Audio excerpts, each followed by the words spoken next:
This episode feels different, not because of where we are in the league or how well we're doing, but because we make history. February and March bring huge moments, big results, tough losses, and a cup final in our first Premier League season.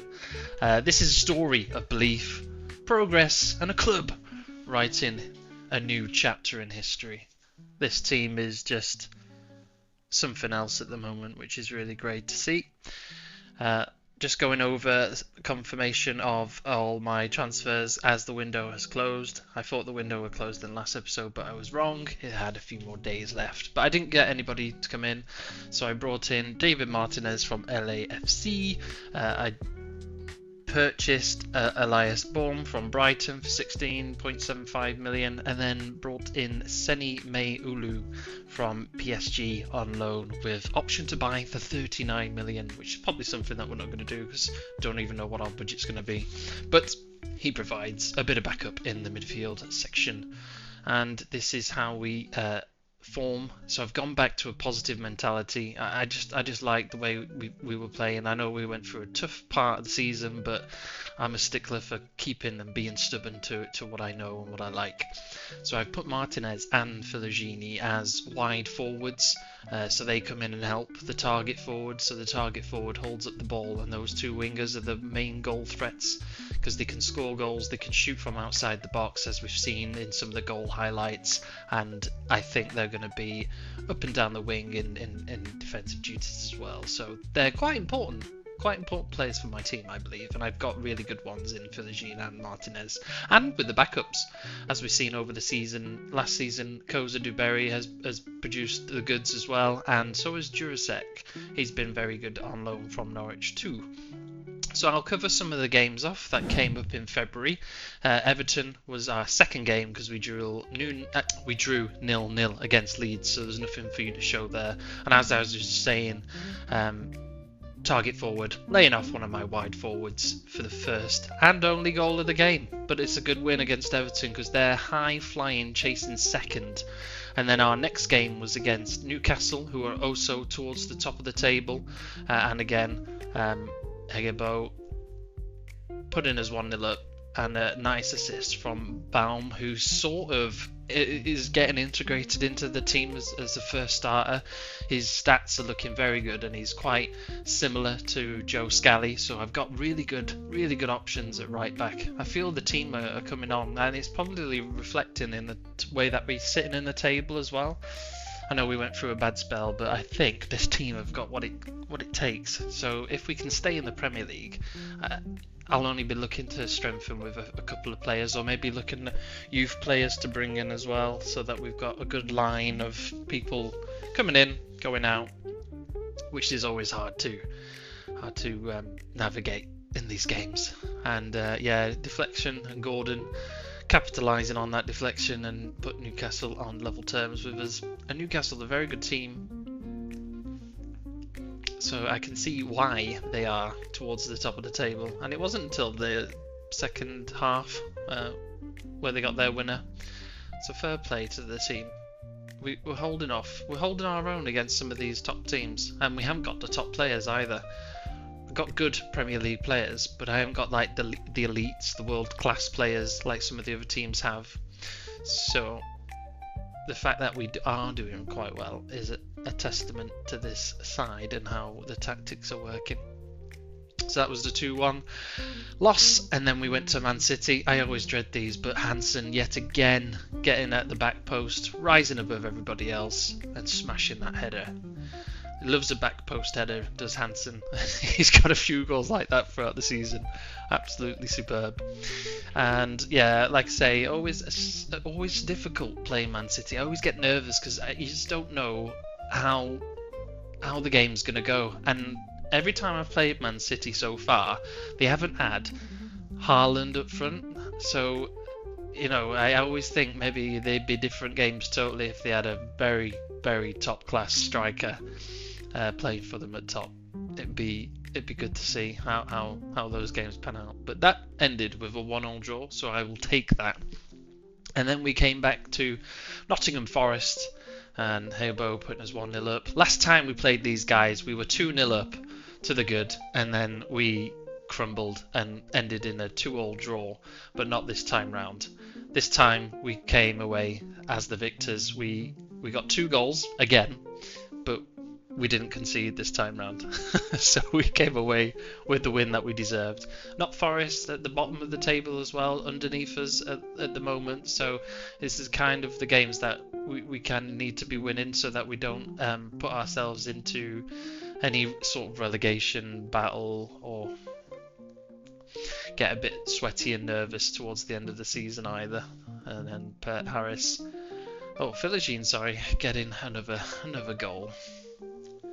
I think he is fast becoming our top goal scorer. So that was the roundup for February. So like I say, Leeds 0-0, and then I put I put a friendly in as we had a bit of a break. I needed a game to keep everybody fresh, so I put against Cambridge away, and that was a good game, 4-0. And then we played Everton where we won 1-0. The only loss of the month against Newcastle, and then our second draw against Man City, and then our second win against Nottingham Forest. So the wins and the draws are going to help us. Every point counts as we close up on the last remaining sort of games in the league, because there's not many left to play. So this will be very crucial and very vital for us to grab as much as we can.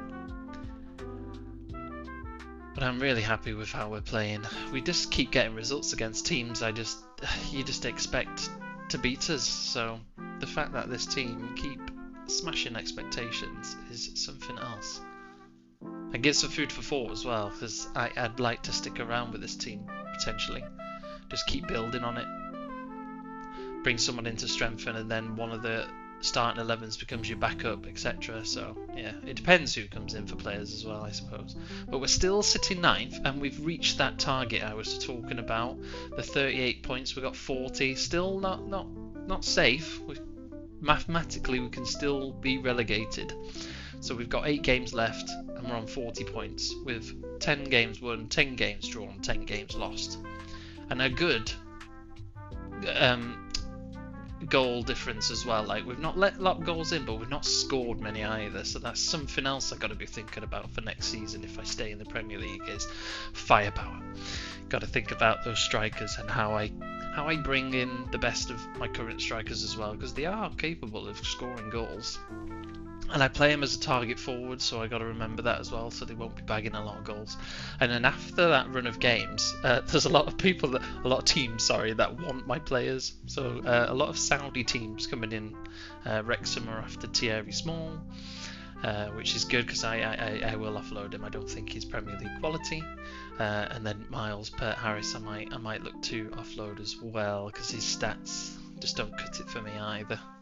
So it's good to see that teams are interested and maybe lurking around, so that could help with our transfer budgets by passing them on and bringing new players in to replace them.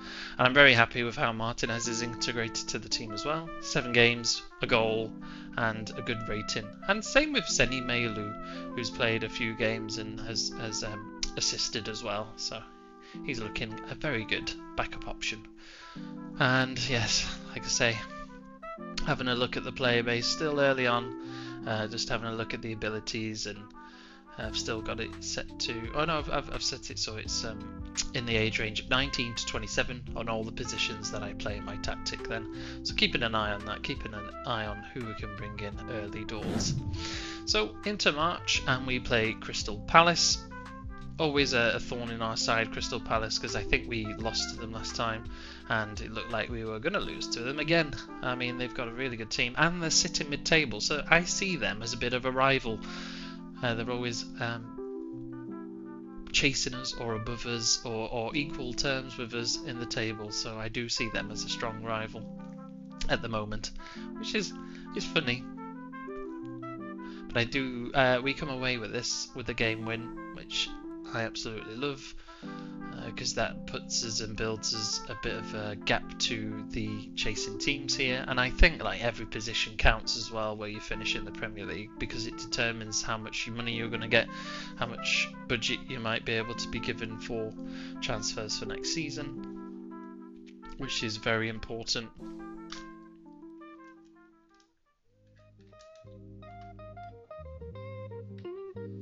And it took time.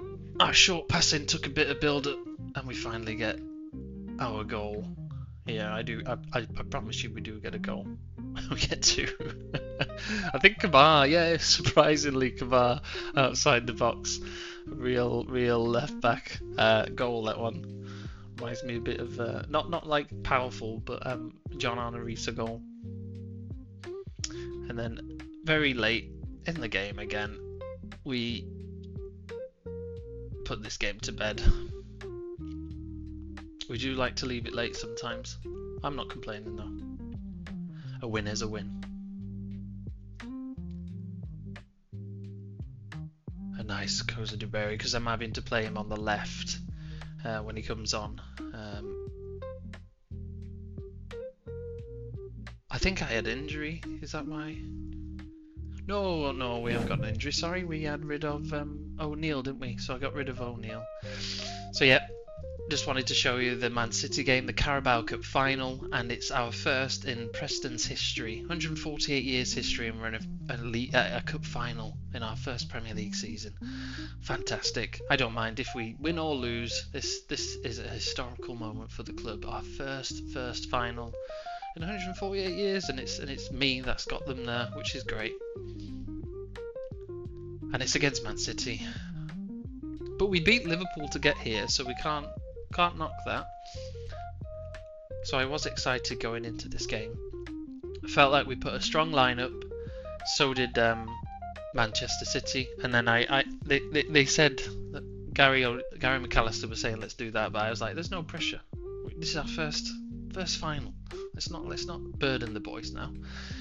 And like I say, our strongest lineup, and they've got a really good lineup, great team. And then it was our first time against Erling Haaland as well, if you've noticed. So I was like, right, okay, they mean big business, or he's come back from an injury. So I was like, he's definitely going to bag a goal, and they're definitely going to win. I mean, look how tall he is there at the end, number 9. I feel like maybe you should put your tactics to all your team, Mark Haaland. It wouldn't get you anywhere though, I don't think, would it? It wasn't long though until Man City literally showed us what they're all about. I think 2 minutes into the game, and they take a 1-0 lead, and it was a good goal too. I mean, look how many players are on silver. 3. I had still stuck with my positive mentality on this one. And then O'Reilly, lovely goal, pulled back from Gravenberch. And Man City, a goal to the good. And I knew at this point it was just going to be an uphill struggle for us. Couldn't see any way into the game. And it wasn't much longer until Manchester City got their second goal. Second and final goal. So it wasn't to be for us this time round. I mean, they've got an Mbappe as well. How am I supposed to compete with all that? And then it was a lovely looped header from Haaland. His first goal against us, but 3 goals in 2 matches. And Manchester City won that game 2-0. So, deserved champions, but we were runners-up. So, I cannot knock that at all. And we had 10 shots, 4 on target, with a good amount of possession and a good amount of corners. Just couldn't find a way past Martinez, unfortunately. And then their defence was pretty decent as well. So, like I say, first runners up. Maybe we can build on that next season. Have another good cup run. See if we can make it all the way and become winners. But fair play to Manchester City. And then I'll show you the nice trophy lift, even though it's not our team.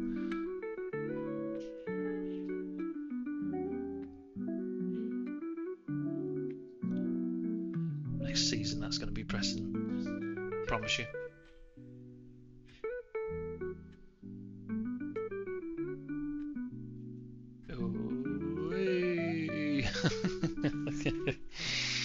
Fair play to them. First cup final, I don't mind that. And then remember, we were knocked out by Burnley in the FA Cup, so we didn't get another FA Cup run going, but next season we can do the 2 cups, see how far we can progress.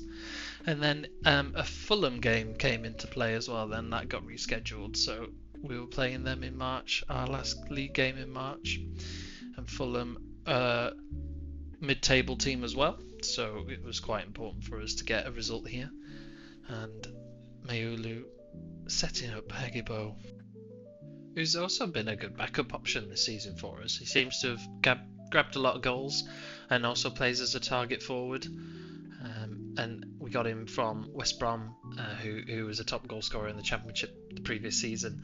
So like I say, we got the firepower, and because I'm playing them as target forwards, they don't get as many goals, which is absolutely fine. And I think that's where it's quite important for my wingers to be playing as wide forwards and being that goal threat coming in, because the target forward can hold the ball up and play them in.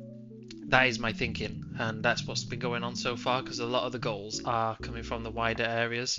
And Fulham pulled one back, and the game ended 1-1. Harry Wilson with a great goal. I didn't realise they had like Dominic Solanke as well, so Fulham had a good team. So the fact that they're mid-table goes to show how well we're doing as well. And in March there was a lot of international breaks yet again, so I played a few friendlies against Parthenope and Dynamo Kiev and Doncaster. So yep, good all around March and February. A lot of green there, not a lot of red, which is helpful for us, puts us into the right side of the table, grabbing them important wins and vital points. And not many games left remaining now, so we've got Brentford, Liverpool, Hull, Chelsea, Wrexham and Spurs at the bottom. Spurs our very last game of the season, so there's Hull and Wrexham in there, which I'd like to win, because we need those wins against the other promoted teams, and they're not doing too well either. So Hull and Wrexham struggling, so we might be able to capitalise on those struggles and get the points that we need. So 6 games left. Friendlies were helpful as well by swapping and keeping everybody fit, whilst some people were on international breaks. It's a lot of my youth that get selected for international breaks, so we need in the summer I think we need some international experience coming into the team as well. We're quite a young team, so an average age of 23, so the fact that we are where we are in the table, we can only go up really, I think, with the experience that we're gaining with this youthful side. So yes, still sitting comfortably 9th with 44 points, a nice goal difference, and 6 games left. Still mathematically possible to be relegated, but I don't want to be dragged down into that. Aston Villa, Burnley and Wrexham confirmed. Wrexham are confirmed relegated, so that must be a must win for us. We need to get something out of that, and it's quite close. West Ham, even Leeds and Brighton. It could all easily change for that 18th spot, which will be interesting, no doubt. The last couple of games of the season. Oh, what a season it has been though. Anyway, if we do get to stay up, it'll be great, but if not, it's been a great season anyway. I mean, Sam Tickle has been absolutely consistent. He's been there for 40 games for us. He's been through thick and thin, and he's kept a lot of clean sheets for us. So he is a mainstay, I think. Mainstay goalkeeper, and still fairly young. Charlie Hughes and Fabio have been playing very well, formed a very good partnership in the centre, so I probably look at keeping that. Mats Hansen been playing very well, so I'll probably be, like I say, I'll probably keep all of the team apart from maybe getting rid of Miles, Pitt, Harris and Thierry Small, maybe letting them guys go and strengthening the side then with possibly a left back if Thierry Small's going, and maybe a midfielder, bringing in some midfield additions, because I think sometimes that's where our games are lost. As good as Louis Leroux and Saidi Peck are, I think a midfielder that is very good will complement them, and obviously maybe have a look at the strikers. But we've had our youth prospects come through as well, and we've had an elite player come through, Charlie McCarry. So he's going to be one to watch, a striker. And we've got some good prospects, top prospects coming through as well, alongside some of our current players as well. So I've got some that keep getting, like throughout the January transfer window, kept getting offers for them from some of the lower league teams wanting them to come in, but I want to keep my youth team until they're 18 and then loan them out. That's what I like to do, is keep them around and then loan them out once they've reached the age of 18. And move them into my under 21 squad then, and then probably look to loan them out to the leagues that they're capable of playing in. And then we were having a look, and Michael Iodeli is wanted, which is good. So if someone comes in for him, I'll get a shot of that, get some money coming in. So yeah, happy with the squad, and it'll be interesting summer. And then my loans out have been really good too. So Yannick Wagner has been great for Rotherham. Ben Nink's been good for Nuremberg. So it's only good. It's all good. And thank you for watching. I shall see you all next time, and stay cheeky.